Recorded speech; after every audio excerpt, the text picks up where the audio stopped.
Hey, what's up, guys? In this video, we're going to talk about some of the key principles I learned from reading Burn the Boats by Matt Higgins.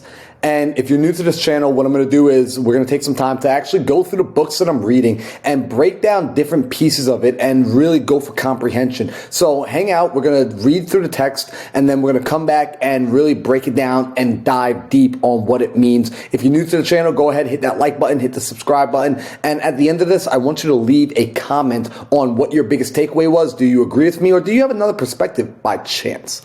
Now, let's dive into it. So this is taken from maybe about page 200 of the book, so we're deep into it.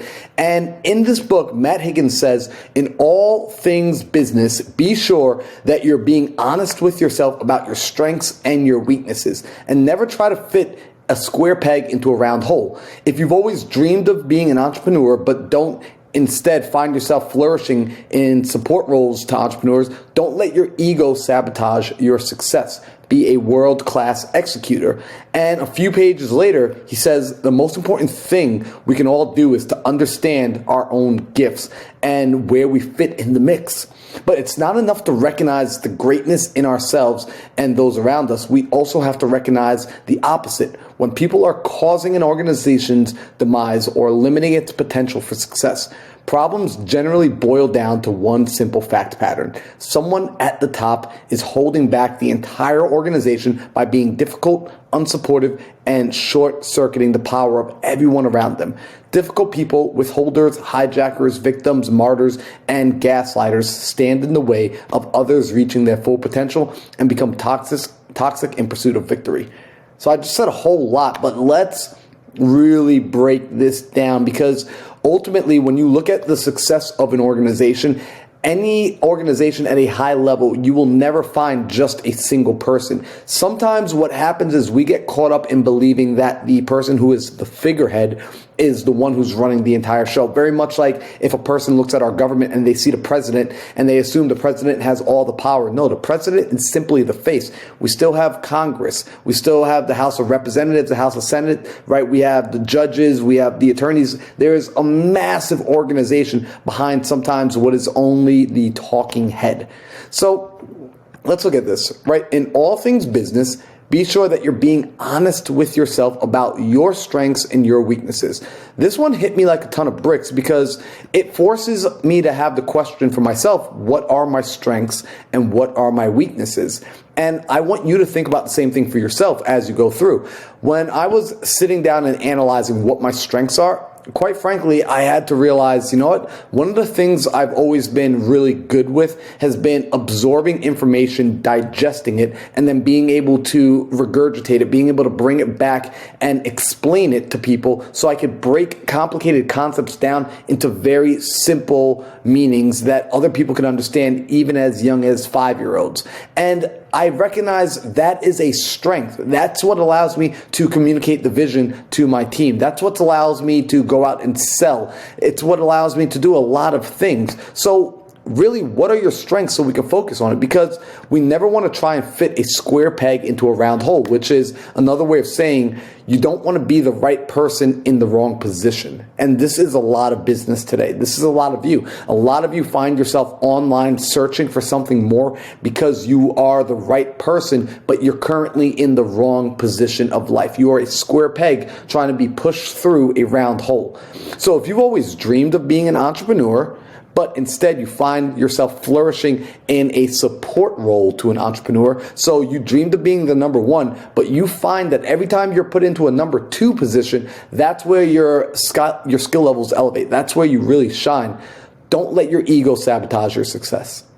Don't block yourself from your success.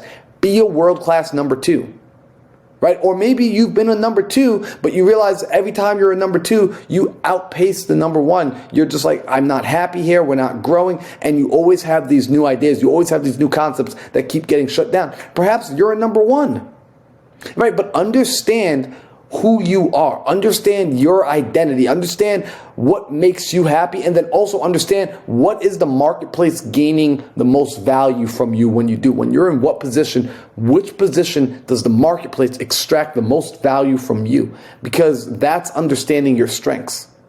Now, the most important thing is we all need to do is understand our own gifts. And that's why I skipped ahead a few pages and grabbed this piece, because it was in such alignment with what he said back here. The most important thing we could do is understand our own gifts and where we fit into the mix. It takes a level of self-discovery. This is why you're constantly learning. This is why you're constantly going out and taking risk. This is why you have to experiment and put yourself out there on the line to see what you actually are good at. See, if I never started making content online on YouTube and started talking to people, I would have never found out that I have a gift for coaching. And I'm able to work with clients where I've helped them go from making, barely a couple $1,000s a month to having, one of my clients had his biggest month of $80,000 in a single transaction.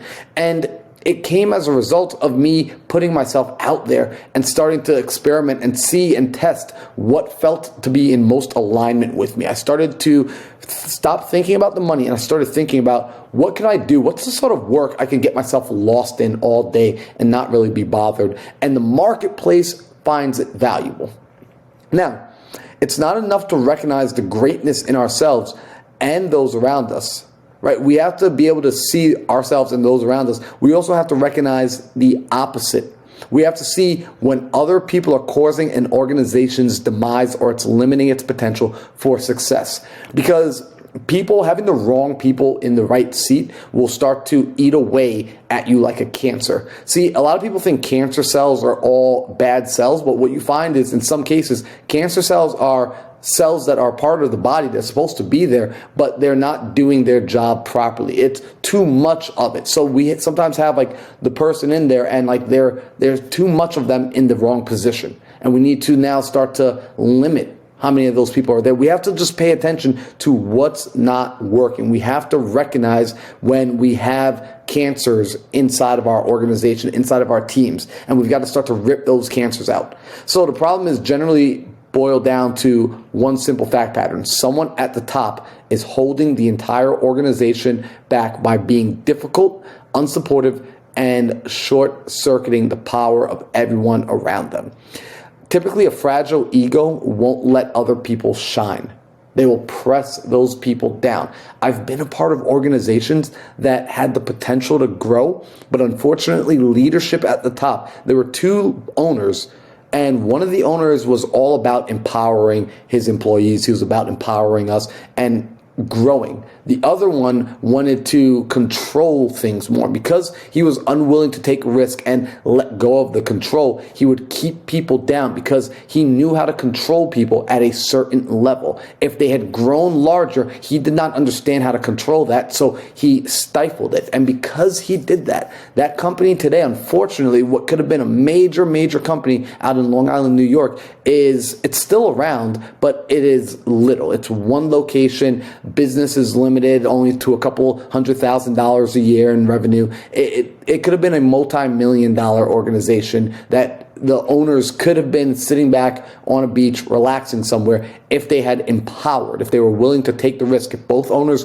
were in alignment. But because one person was out of alignment, one person could not see the vision, they held the organization back. And they did it by holding people down. If you want your organization to grow, if you want your team to grow, I want you to start thinking about, how do I empower people? The more you can empower people to be their best, the more growth will come into your life. If you want to grow in your world, help somebody else grow in their world. The universe works in a very interesting way. When you want more of something, give more of it first. So if you want more growth, help somebody else grow. If you want to make more money, help somebody else make more money. If you want to be more productive, help someone else be more productive, and watch what it does to your life. So if you're the CEO of a team, if you are the leader, if you're a visionary, help your people grow. Pour into them and watch what happens. Now, it says, unfortunately, these difficult people, they withhold, they're hijackers, they're victims, they're martyrs, and they're gaslighters, and they stand in the way of others reaching their full potential, and they become toxic to the pursuit of victory. So they will prevent you from getting where you need to go. So, guys, I hope this helped. If you haven't done so already, go read this book. Phenomenal, phenomenal book, Burn the Boats by Matt Higgins. One of my favorite books so far this year that I've read in business. Really enjoying it. And I want to know from you, what are your feedbacks, especially if you've read this book already? I want to know what your interpretation is of these words, of the message Matt's putting out. Go ahead and leave it in the comments. And if you're new here, go ahead and hit the like button, subscribe button, do all that YouTube jazz. We're going to be putting out videos like this regularly. Some of these videos are going to be books you like. Some of them will be books you don't like. But that's the cool thing. You get to gain new perspective, and hopefully you gain insight from somebody else's thought process. So guys, enjoy the rest of the day. I'll see you on the next video.